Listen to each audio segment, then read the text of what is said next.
the same process for any physical or the virtual appliances. Okay. So the initial step is once it finishes the booting process, we have to start. We have to do the basic initial configuration. So let's wait for this device to finish up the booting process here. Okay.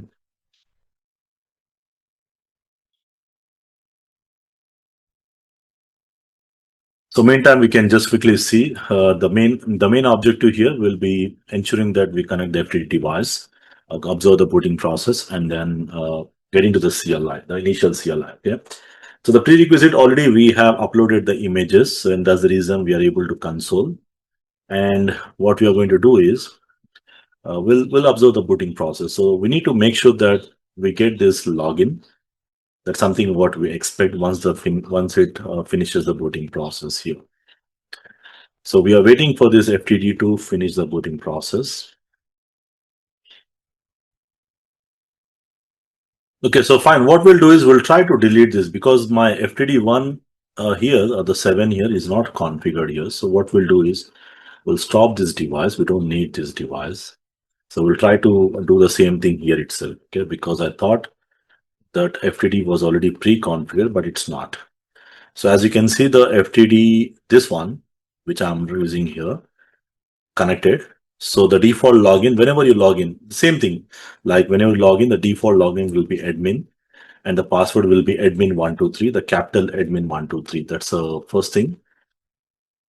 So once we log in, then again, it will ask you the licensing information. So we just need to press enter and simply use space bar to move to the next pages.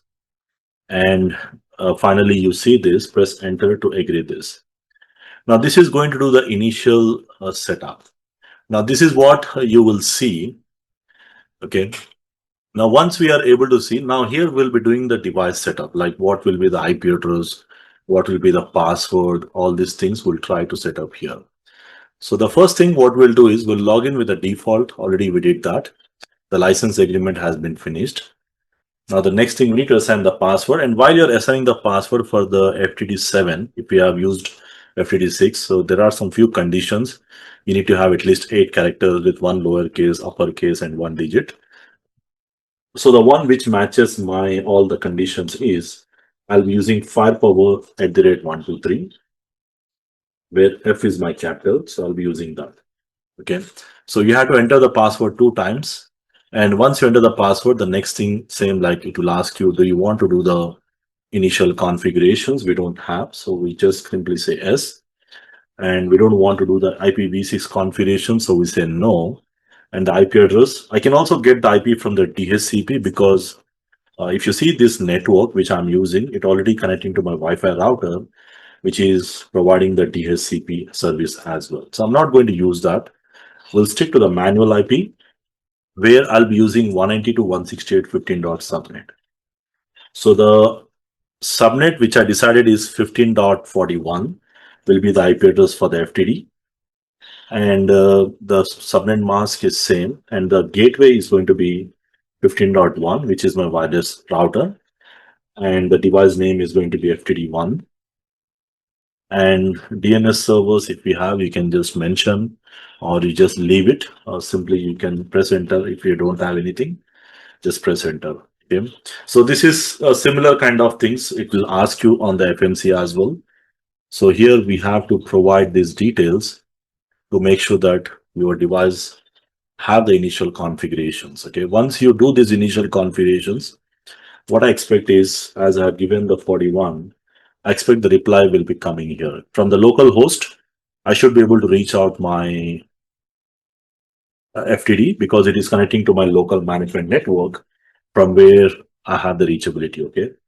Now, once we have the reachability, that's something what we have to make sure and change the device locally. Yes. Manage the device locally. You just click on S. And now we can verify the reachability from the local host. Again, you can use remote login like secure CRT or PuTTY for the login. And we have to use the new password, that is firepower at the rate 123. F is capital, so just remember that. Now, once we are done with this, you should see this CLI. So if you want to verify the configurations, again, the same, you can use show network. Show network will show you the network configurations, what we did. If you want to make any changes later on, so the 15.41 is the IP address, and this is all the verifications we can do. Like we already verified from the CLI, we are able to reach out, which means we have the reachability from the management network, because we'll be managing it from here through the management network here. Okay. So that's how we do it. There are a few quick things in case if you're not able to reach out, if there is any kind of reachability issues. Let's say if the ping is not working, you need to mainly check the firewall in between. Make sure that you have any firewall in between. That is one thing you can check, because we are checking from the local host. Sometimes the firewall might be temporarily, blocking those things, or any other things. Like mostly make sure that you have the correct IP configurations, and we can verify that by using show network commands. And similar way, we had to do the same setup for the FMC as well.